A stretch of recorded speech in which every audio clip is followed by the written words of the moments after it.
Hello, ladies and gentlemen. Ребята, всем привет! Очень рада вас видеть. Very happy to see you. Татьяна Маркова на связи. И сегодня у нас с вами a very interesting guest. Okay? Сейчас я закреплю нашу тему. Just a sec, пока мы как раз подключаемся с вами. Hello, hello.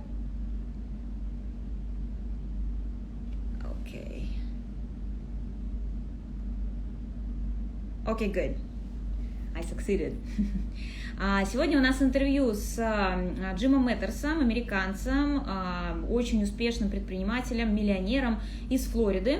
И сегодня будем проходить в таком формате, что я буду задавать вопросы Джиму, будет коротенький у нас эфир, он как гость будет, и Джим будет отвечать, и я специально подобрала такие вопросы, чтобы вам было еще интересно с точки зрения вашего личностного развития, да, это если неважно, вашего бизнеса, деятельности, личной жизни, возможно, да, ваших личных планов, ну и, конечно, послушать классный American English, американский английский. Для ребят, кто еще начинает учить английский, я буду переводить. Ну а так, друзья, сейчас будем уже встречать Джима. Да, вижу, что мы подключаемся с вами. Сейчас, минутку. Jim, I don't see your request. Oh, I do.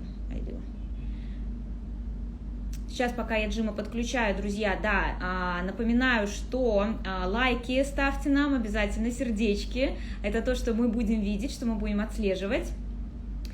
И после того, как мы закончим, я Джима отпущу, останусь, если у вас будут ко мне еще какие-то, возможно, вопросы. Я сделаю пару объявлений, потому что у нас сейчас выходит прям расписание наших программ по обучению английскому языку на сентябрь месяц, и я бы хотела тоже про это рассказать. Так, сейчас мы Джима подключаем, друзья, пока его начинаем приветствовать.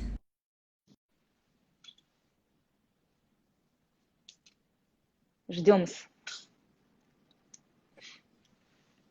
Hello, hey. My friend. All right. Hey. Yeah, How are you? Good morning. Привет. Как дела? Well, I'm very well. How are you? Awesome. It's an awesome month so far.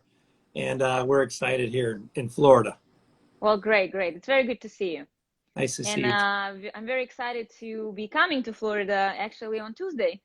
Yay! Yay, in like 5 days. That's awesome. Fume says hello, by the way. Oh, thank you so much. Say hello She's back. Facebook, yeah. Yeah, great. So I know, well, first of all, thank you so much for taking time to go live with me and to answer my questions. I was getting ready. Good. Очень приятно. Yes.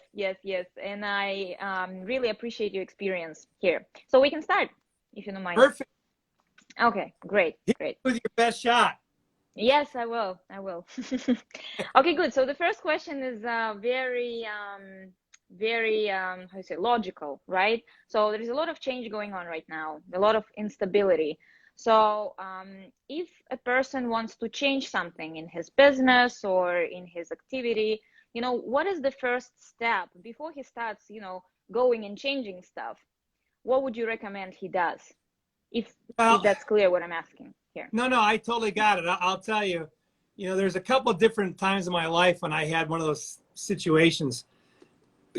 First of all, when I was poor for too long, like poor for almost 40 years, I was going, I'm sick of being poor.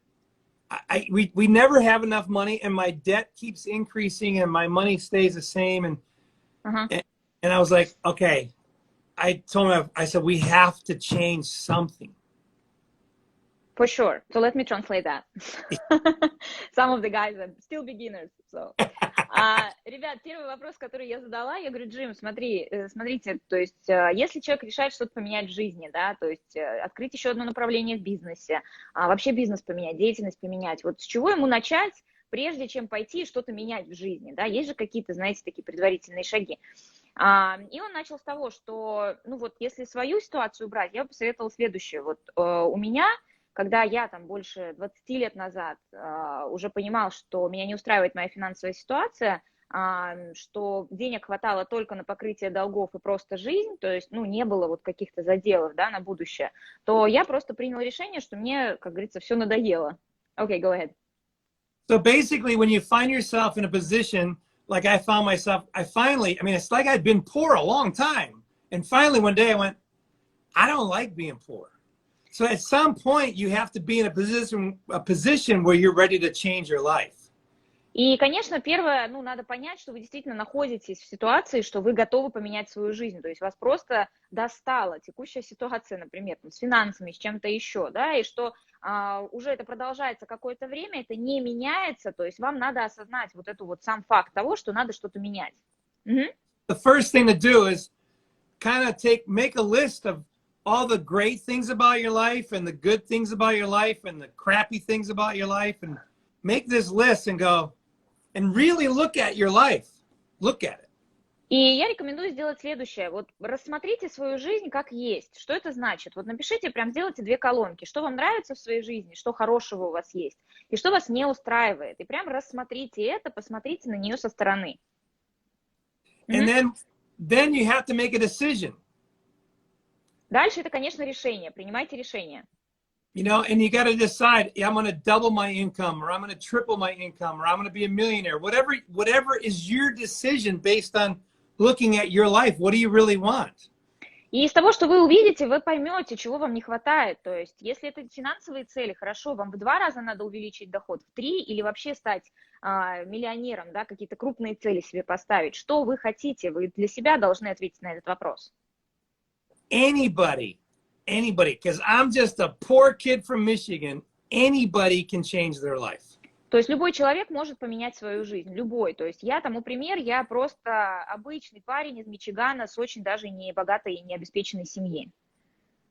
And there's no magic. I think if you look at the life story of every famous, successful person, they went through hell. И на самом деле такой вещи, как, знаете, волшебная таблетка или волшебство, его не существует. Если вы посмотрите на историю любого успешного человека, то там было у них в истории такое, что они проходили через ад. So you kind of go through the fire, and you either you die in the fire, or you say, I'm out of the fire, and you come out stronger, and you come out more focused on what you want in life. И вы в любом случае проходите через, знаете, огонь, то есть огонь, воду и медные трубы. Либо вы через это проходите, либо вы, ну, наоборот, этого боитесь, да, и либо вы через это проходите и выходите вот как бы сильнее и действительно готовы к новым ситуациям, либо нет. The reason you have to take a look at your life is because most people don't have a goal. They do not have any goals. They wake up every day and they do the same shit every day. И почему я рекомендую вам сделать это упражнение, выписать, что вам нравится, что вам не нравится, не устраивает в своей жизни, потому что, смотря на вашу жизнь, вы поймете, какая у вас цель, потому что у большинства людей цели нет, они вот живут жизнь вообще бесцельно абсолютно. It's like being quietly miserable every day with no hope. Это когда, знаете, просто проживается жизнь в таком состоянии несчастья и безнадежности абсолютной. Some people are convinced they can't change. Like I was convinced for a long time, I can't change my life. I'm stuck. I'm stuck here and I can't move.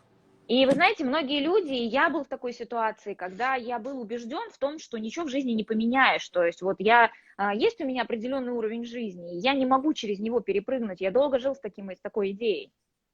But what's funny is when you really start to look and you make a list, well, what am I good at? What do I like? Who are my best friends? Who are the people that help me? Who are the people that try to kill me? Who's not really my friend? You start to go, oh, there may be a way out of the trap. Но когда вы рассматриваете свою жизнь, да, хорошо, что у вас хорошо получается, что вам нравится, кто ваши друзья, кто вам помогает, кто, наоборот, ваши враги, вы начинаете на эти вещи смотреть, и вам начнут приходить идеи, а что вам хочется, какое изменение вы хотите реализовать. And then you go, what do I really want? And that's the key question. И рассмотрели свою жизнь, хорошо, задаете себе ключевой вопрос, а что я на самом деле хочу? Yeah, I do agree with you, because some people, they start following some, I think, goals which are not theirs. Like they heard something on TV, or there was some rich guy said, okay, everybody has to be millionaires or whatever, you know? And this is not a personal goal of a person. Yeah. Or your mom and dad say, you're going to be a violin player. Да.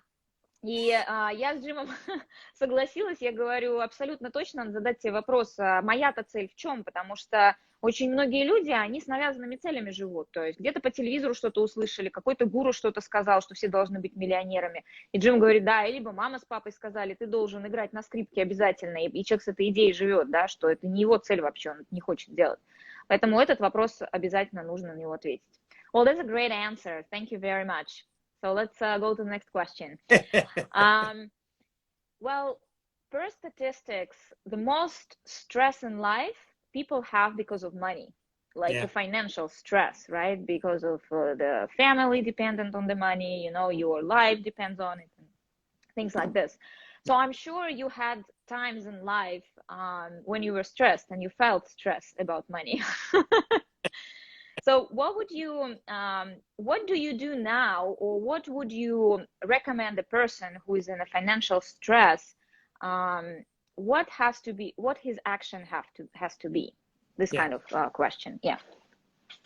Okay. So what happens is normally when people are stressed about money, and this affects marriages and it breaks up families because the money stress is so big. And then people keep saying, well, I just got to make more money. Or I have to quit spending money, so I have to have less, and they keep focusing on don't spend any money, and everybody gets more miserable and everybody's unhappy. That's the wrong focus. И следующий вопрос я задала. Я говорю, Джим, вот по статистике стресс возникает в основном из-за финансовых каких-то сложностей, денежных сложностей. Я уверена, что вы были в таких ситуациях, когда, ну, вы чувствовали финансовый стресс. Что вы посоветуете сейчас тем, кто, вот как действовать, да, если человек чувствует, что вот, ну, деньги – это прям проблема. И он говорит, да, действительно так, деньги являются причиной там, развала браков, да, личных каких-то проблем, большого количества стресса. И идея в том, что человек либо пускается в то, чтобы, да, начать много зарабатывать, либо наоборот, чтобы экономить. Но когда человек экономит, от этого страдают все, и семья страдает, потому что, ну, получается, что всем нужно сокращать расходы. Yep. So basically, it's not a natural action. When you're under stress, you pull in and you kind of feel smaller. What you have to do is you have to push out and start talking to a lot more people and just promote yourself. You have to just say, listen, I you know, even if you're on a job, say, listen, I can do more work here, boss. I can do more work. I'm willing to do more. And you start talking to more people and you work faster than everybody else. You will start to make more money. И идея не в том, что если у вас есть финансовая там сложности, ситуация, да, то вроде как логично, да, начать экономить, как я вот до этого говорил, но на самом деле это нелогично, потому что вы, получается, сокращаете свою деятельность, а вам, наоборот, надо расширять свою деятельность. То есть если вы работаете по найму, значит, начните прямо общаться с своим руководством, говорить, я могу работать больше, я могу сделать еще. Начните работать прямо, ну, как бы больше и быстрее. Если у вас свой бизнес, соответственно, с большими клиентами общайтесь, количеством клиентов. Now, also, when people are under financial stress, they worry, so they spend 4 or 5 hours a day worrying or complaining.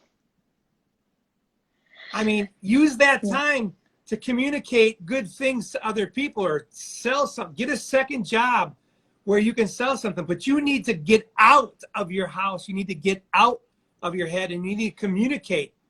We have media now. Oh, my God. Если вы посмотрите, то реально вот несколько прям часов в день человек, который находится под финансовым стрессом, он тратит ни на что, то есть он тратит на то, чтобы волноваться по поводу своей ситуации. Вот я рекомендую просто не волноваться, а брать и делать что-то с этим, да, если вы начнете общаться с большим количеством людей, продавайте в это время, создавайте какие-то еще варианты для себя, да, и вы увидите, что доход начнет расти. So the answer to stress and financial stress is communicate more and find something to sell and sell it. And you got to be able to tell people, I got something, thousands of people and only 3 people buy it. Who cares? You make more money. И вам, ну, ответ вот финансовому стрессу – это, конечно, увеличение дохода. Но для того, чтобы вы увеличивали доход, вам нужно не волноваться по поводу своей проблемы, а идти, например, и продавать, да, идти и продать больше, чем вы обычно продаете. И, соответственно, вам надо уметь сказать, что, ребят, вот у меня есть вот это, купите, да, вы сказали это 100 людям, купила 3, да кому разница, 3-то купила, поэтому самое главное, чтобы вы действовали, да, и общались с большим количеством людей. So basically, your advice is not to worry about it, because there is nothing is going to happen if you worry about stuff, right?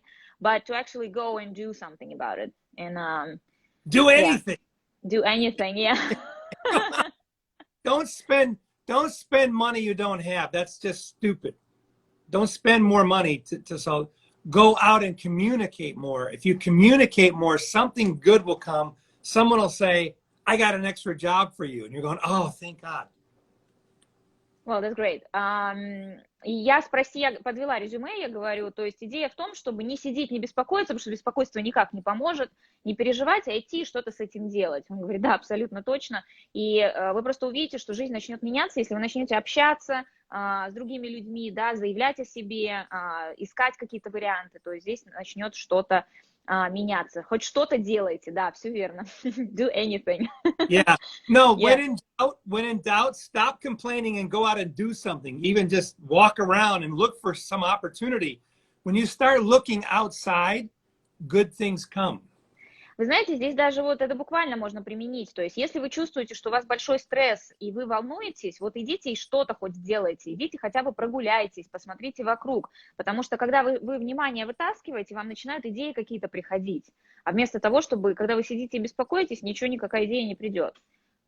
Great advice. Thank you, Jim. Thank you.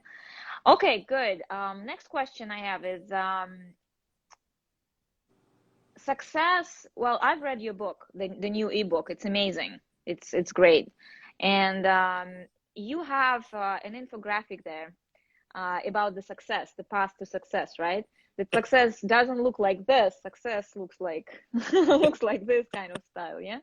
So in the moments of a dip, when you really like fail really big, it's natural to want to give up. And I'm sure in your career, you also felt times when you wanted to give up. What helped you move forward, and what would you recommend to me and my guys, you know, if they feel they don't have power anymore to pursue their goals? What can they do? Well, you know, luckily I have a pretty strong wife. So there's been 3 times in the last 30 years where I literally, and you know, and some, even when I had a lot of money, these times happen. So it's not, life is not perfect every day. So I'd be laying on the floor going, I'm done. I can't, I had too many enemies, too many bad things. Just put a fork in me. I'm done. Вау, окей. Вопрос следующий задала, ребята, очень, на самом деле, прикольный, что успех же выглядит не так, да, как такая вертикаль, да, успех выглядит вот так вот обычно, то есть взлеты, падения. И во времена падений что помогает Джиму вот продолжать двигаться вперед, несмотря ни на что, потому что это реально непросто. И он говорит, ну, мне повезло, у меня, говорит, очень сильная жена, ну, в моральном плане, потому что у меня за последние 30 лет было прям 3 раза, когда я вообще хотел все бросить, и это не зависит от количества денег, которые вы зарабатываете. Реально, ребята, жизнь, она такая, ну, как бы очень интересная штука со своими взлетами и падениями. И было буквально прям 3 раза, когда я приходил домой, ложился просто вот так вот плашмя на пол, как он выразился, и говорил жене, что все, можешь меня убивать, у меня слишком много врагов, я больше не могу, и, ну, как бы не могу больше вот так вот продолжать. So, yeah, you know, and what happens is you need to get out of that. You need a strong person, a really good friend, your wife, your husband, somebody that believes in you, even when you're like in a puddle on the floor and you've given up. Just don't give up publicly. That's a very good advice. И говорит, что реально здесь ценно, это какой-то хороший, стабильный друг, да, жена, муж, то есть кто-то, кто реально в вас верит и просто вольет в вас вот эту вот веру снова, когда вы практически просто уже в апатии лежите и ничего не можете, да. Самое главное, не делать это публично, да, то есть чтобы это было только между вами и этим человеком, чтобы он просто вам помог и все, то есть и вы двигались дальше, даже если вот такая ситуация произошла. So remember this, groups are more powerful than single people. Помните такое правило, что когда люди объединяются в группы, у них очень гораздо больше силы, чем у одного отдельного человека. The smallest group is 2. Самая маленькая группа состоит из 2 человек. So you need to have like a good advisor, like Tanya. Having Tanya there reminds you there's positive, there's hope. So when you watch Tanya, you go, oh, so Tanya for me has always been part of my group of very positive, powerful people. И вот на самом деле, если я говорю про себя, то я всегда окружаю себя очень позитивными людьми, которые мне напоминают о том, что реально в жизни есть надежда, есть успех, есть позитив, его много. И вот, например, люди, как Таня, да, которые являются моими друзьями, мое окружение, на которых смотришь и понимаешь, что надежда есть. То есть, ну, в жизни есть хорошее, есть позитив. Because the group starts to hold each other up, and sometimes one person just, and the other guys go, come on, let's go. You're not dead. И в группах что хорошо, да, один человек споткнулся, упал, встать не может, все. И второй человек его поднимает и говорит, давай, пошли, двигаемся дальше, и приводит вас в чувство. И это так работает по жизни. Wow, Jim, that's a great advice, I think, for many of us. Ребят, как вам этот совет? Поставьте лайк, пожалуйста, мне очень понравилось, это реально очень-очень ценно и прикольно, потому что вот в моменты неудач как раз одному очень тяжело, и если нет рядом человека, который реально в тебя верит, да, и скажет, давай, ты можешь, все будет хорошо, то реально, ну, вот это очень ценно. Ну, супер. Yeah, I just asked some feedback how you guys liked this advice, Okay. because I really loved it.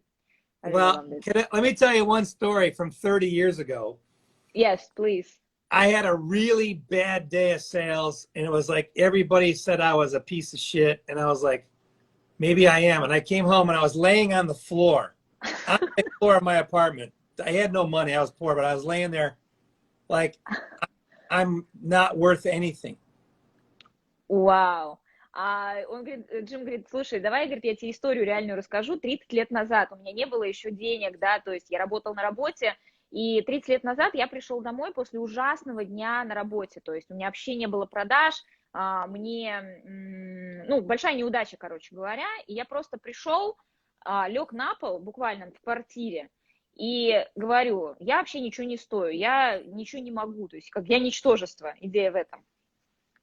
So I was laying there, and my wife, we were just married. My wife comes in and she sees me, and she lays on the floor next to me, and she goes, oh.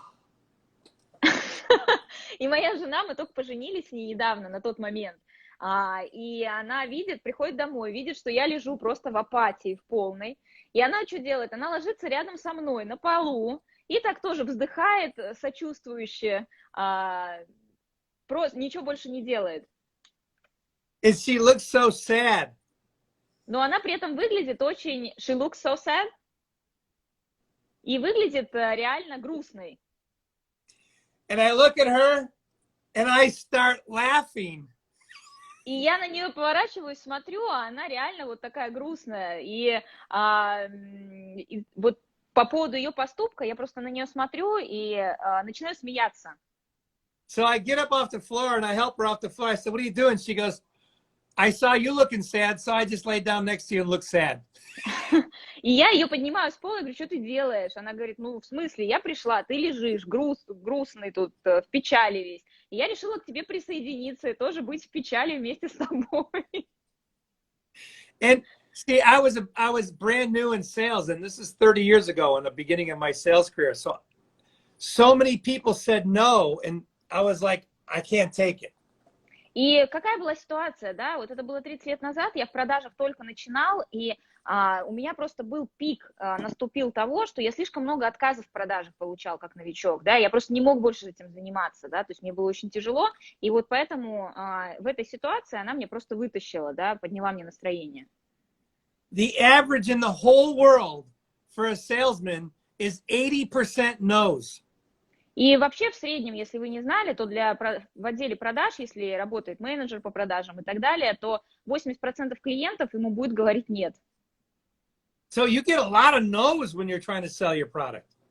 Поэтому, если вы что-то продаете, вы меня прекрасно понимаете, что отказов вы будете получать много. 8 out of 10 people say no. 8 из 10 человек будут говорить нет.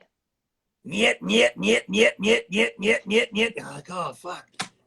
Да. Oh, okay.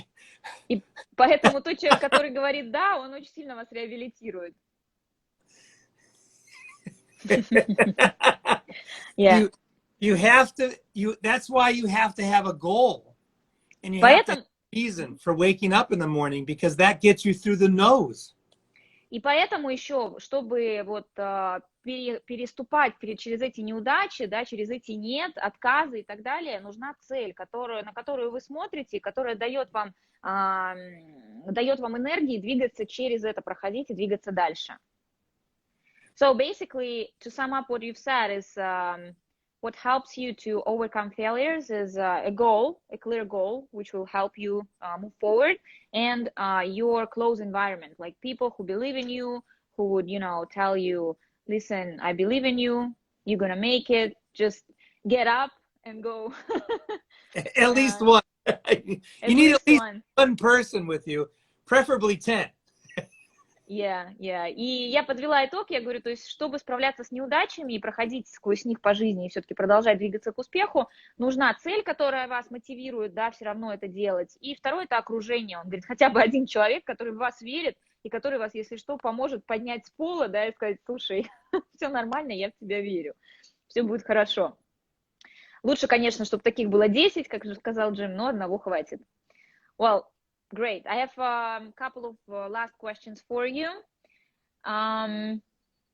So, since we started talking about your wife and your family, like you have a great family, you're setting a great example for everybody. So, how did you manage to balance successful business and a family? Like, do you have like maybe a couple of advice here? Well, for many years, my wife and I work together. She does accounting and I do sales. So we're completely opposite. She's always saying, I don't need money. And I'm saying, I need a little money to spend to promote, And so we worked together many years, and then when we had babies, then she stayed home. So it's like, I make sure every night we have family time. Every night. Okay, great. Я спросила, я говорю, раз уж мы про жену заговорили, как вот балансировать все-таки успешную семью, у Джима 2 детей еще уже взрослых, и вот успешное супружество сохранить, и при этом еще бизнес выстроить. Он говорит, мы когда начинали, мы с женой прям вместе работали, довольно долго мы работали вместе, но она вот бухгалтерские все дела вела, а я продажи, то есть мы абсолютно разные, то есть она деньги распределяла, да, а я говорила, так, мне немножко надо на продвижение. Вот, когда родились дети, она уже ушла в декрет, и я просто для себя, у меня было такое правило, что каждый вечер это семейное время. И каждый вечер я посвящал семье по-любому. So no matter what was happening, every evening you were with your family, kind of. Yeah. Yeah? Okay. And even during the day, if my wife called and I was in a conference call, I would at least text her and say, I'm in a conference call, but I love you. И даже если я если я на работе, я занят, и я вижу, что мне звонит жена, но я, например, в совещании или еще где-то, я всегда отвечаю ей смс-кой и говорю, слушай, я сейчас, у меня совещание, да, у меня конференц-звонок, но я тебя люблю, да, я всегда ей посылал что-то, чтобы вот, показать внимание. Little go a long way. То есть вот такая маленькие детали, они на самом деле вас далеко заведут в отношениях. Well, that's great. So basically, it's about spending quality time, like giving attention. Yes. And make sure this is on your schedule, no matter what. Yes. Okay, great. Thank you. And I think one of the last questions I would like to ask you, it's going to be the last one. We spoke a little bit about the importance of environment. what kind of people would you recommend to take advice from? Well, I know it always seems obvious, but one of the big reasons for my personal success is that 40 years ago, I was studying successful people and reading books about successful people. And I was like, wow, they had a hard life. Like they didn't have an easy life. And then they pushed through and they became successful. So I kept reading about people's lives and I was like, wow, this is true. You start off, you kind of go here, and then they're very successful. And I just kept looking, what's the qualities of a successful person? And I would read books about people and I would watch successful people and what did they say and how did they act. Nice. И вопрос, который я задала, говорю, Джим, вот у каких людей спрашивать совета, потому что многим на пути советы нужны в разных областях жизни. И он говорит, это не всегда кажется очевидным, но вот я, когда 40 лет назад начинал свой путь к успеху именно, да, то я начинал с того, что я просто читал книги успешных людей, и я увидел у них общий знаменатель, что они все прошли через какие-то сложности, им было нелегко, но они просто прорвались и продолжали делать то, что они делали, и они достигли успеха. И для меня просто это было, заложило определенную основу того, как двигаться мне дальше. Okay, so what you mean is you have to study from the people who already succeeded in whatever you want to do. What if this is not some famous guys who wrote books? What if that's your environment? Like, how can you understand who to take advice from? Say your mother is giving you advice. When do you listen to your mom or when do you not listen to your mom, if you know what I'm saying? Or this can be a friend, this can be whoever, you know? Well, the problem is some of your friends will give you advice based on their life and you look at them, if they're not successful and they're telling you what to do, you just don't argue, just say, thank you for helping me. But don't listen to them. Yeah. И я задала следующий вопрос. Я говорю, я поняла, что надо читать книги успешных людей, это действительно помогает, я с этим полностью согласна, но что, если совет дает кто-то из своего окружения, да, там мама, папа, друзья и так далее, вот когда можно прислушиваться, а когда нет. И он сказал очень элементарную вещь, которая действительно работает, что, слушайте, если этот человек сам в том, что он советует, преуспел, то, конечно, да, можно прислушаться. Если нет, то просто поблагодарите за совет и не берите его как руководство к действию, вот и все. Can you give an example, like, how can it be? Say, a friend can say what? Like, you shouldn't do business, or you have to do this, this, and this in your promotion, and a person doesn't have a business, so how can he recommend you doing certain things, right? Is that what you mean? Yeah. So my part of it is like, in your environment, there are successful people. And I want to make this point first, and then I'll go back to most successful people want to share their knowledge, even if they're not famous. Yeah. Большинство успешных людей, даже если они не какие-то известные, да, они всегда захотят делиться своими навыками, знаниями, и у них есть вот это желание, стремление делиться. Most, not all. Some of them are assholes. У большинства, не у всех, да, некоторые из успешных людей реально ослы. But most people who are in your town or your city or whatever that are successful, if you made an appointment and say, can I come and get some advice? People call me all the time. I take, a couple hours a week and people just stop in my office and say, Jim, I have this business. What do I do? And I go, well, I ask questions and I go, try this, this, and this. And they go, oh, thank you. And they leave. I spend 20, 30 minutes just telling friends, this is what I did, and this is what I think you should do. And for free. И вы знаете, вот, у меня, я несколько часов в неделю прямо посвящаю тому, чтобы давать какие-то рекомендации. То есть ко мне просто в офис заезжают мои друзья, знакомые, минут на 20, и говорят, слушайте, у меня такая ситуация в бизнесе, да, что мне делать? Я говорю, так, попробуй вот это. Я делаю это бесплатно. И, в принципе, в вашем городе есть такие люди, которые вам могут посоветовать бесплатно, которые уже в том, что вам нужно, преуспели. And then you have friends, and you have different kind of friends. And some of your friends are going, be careful, be careful, be careful. Okay, don't listen to that friend. То есть есть две категории, есть еще друзья, да, ваше окружение, которые тоже любят советовать, и советы могут быть нескольких вариантов. Первый вариант – это когда ваши друзья говорят: не-не-не, осторожнее, не надо туда лезть, не делай этого, не делай. Вот к ним не прислушивайтесь, то есть не стоит сразу брать это на веру, то, что они говорят. And other friends are saying, look, you're awesome, you can do this, whatever you want to do, you can do it. I believe in you. И есть вторая категория друзей, это которые реально проявляют веру в вас, которые говорят: слушай, я в тебя верю, это реально классная идея, тебе стоит попробовать. То есть попробуй, действительно сделай это. But if your friend is not a marketing expert, don't take marketing advice from your friend.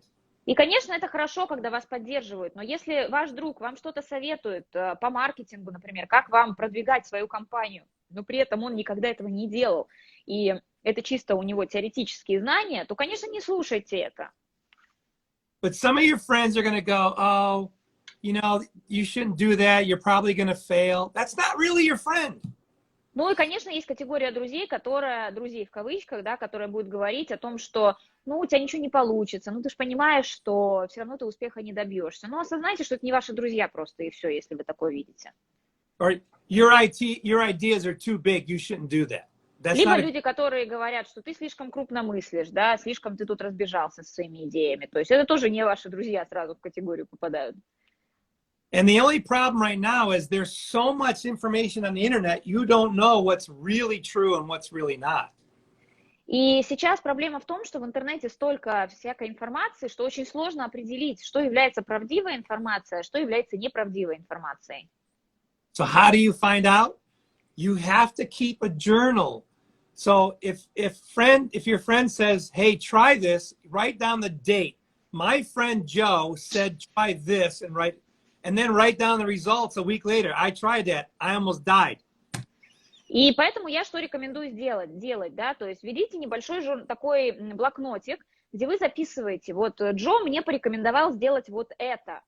И прямо ведите, вот, не знаю, через неделю, да, вы это сделали, какие результаты? Результат: я практически умер, да, меня чуть-чуть едва откачали, да, после того, как вы внедрили рекомендацию Джо, чтобы вы понимали, что вот, ну, большое количество информации на вас валится, чтобы вы понимали, откуда пришла информация, вы ее применили и что вы получили. Great advice. Like, it is. In my company, and I have like 70, 80 employees, we have a change log. So every day my assistant writes down what changed, like who came into the company, who left the company, what policy did Jim think up today? What did Jim tell me today? She writes it down.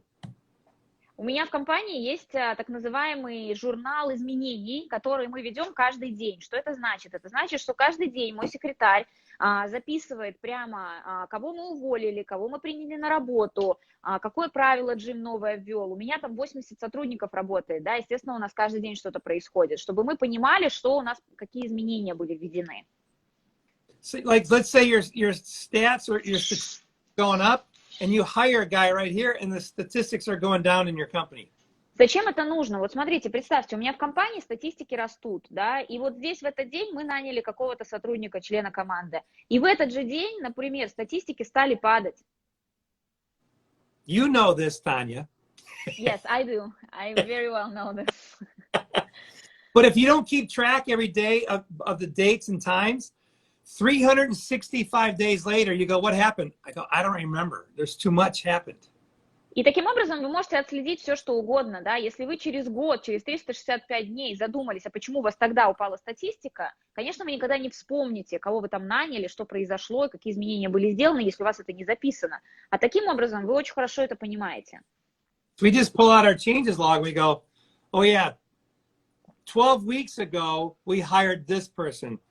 And then you said this, and then your friend told you to do this. Oh, man. Ever since we did that, the stats are going down. Good. Stop that. Throw that change out. И мы берем, например, и смотрим, хорошо, 12 недель назад у нас был принят на работу вот этот человек, было введено вот это правило, и еще Джим сказал, что ему порекомендовали сделать вот это и это. Мы это внедрили, хорошо, у нас с этого момента статистики падают, значит, мы это убираем, мы не будем это использовать. And if you do something good and the stats go up, you go, what did I do? What did I do 3 weeks ago? The stats are going like this. What did I do? Oh, shit, that's what I did. Okay, good. Do more of that. Но то же самое и к росту статистик относится. То есть, если у вас статистики 3 недели подряд растут, вы смотрите, что было сделано 3 недели назад, вы начинаете этого делать больше. It's pretty easy. Keep a Great. log. Great. Yeah. Okay, Jim, I know you have to run. Thank you so much for your time. We really appreciate it. Okay, guys, let us know if you liked it, if you enjoyed it. We're gonna be wrapping up now. Ребят, да, давайте лайки поставим, сердечки Джиму. Мне надо его уже отпускать. У него сегодня 35 минут, мы и так его задержали. Я задержала. Вот. Yeah, I think it was very much valuable. So, yeah, you have a great day, Jim. Thank you very much, Tanya, you guys. Пока-пока. Yeah, bye-bye, Jim. Спасибо большое. Bye. Bye-bye. Так, ребята, привет еще раз. Да, супер, спасибо вам за ваши лайки. Мне тоже очень понравилось, очень классные советы. Oh, hello, Anastasia, very good to see you. Наталья, да, здравствуйте. Супер. Друзья, да, подобные встречи я специально провожу вместе с Джимом, потому что и с другими спикерами периодически, да, для того, чтобы окружить вас английским, чтобы вы увидели, что с помощью английского языка можно получать информацию, любую, какую захотите, по вашей профессиональной деятельности, по личностному росту, по путешествиям и так далее, да, потому что информацию можно получать не только от людей, можно получать ее в интернете. Вот, поэтому английский это как раз инструментик для этого. И, конечно же, если вы хотите с английским что-то сделать, чтобы понимать без перевода напрямую, конечно, приходите ко мне на программы. Хотела сделать небольшое объявление. У нас буквально в течение нескольких дней будет выходить расписание наших стартов, наших марафонов, программ на сентябрь месяц. Уже первая дата есть, это программа для начинающих, совсем марафон для начинающих, я про это говорила у себя в сторис, если вы еще не видели, обязательно заходите по ссылке в шапке профиля, читайте программу, да, если вы beginner или elementary, это прям то, что вам нужно, это хороший, отличный трамплин за 25 дней для вас будет, да, мы 11 сентября начинаем, и в конце сентября у нас тоже будет 2 программы, которые тоже ждите, друзья. Если у вас есть вопросы, пишите. Ну, а я вас буду ждать на других эфирах, в моих постах, в директе, друзья. Желаю вам отличного дня. Have a great day.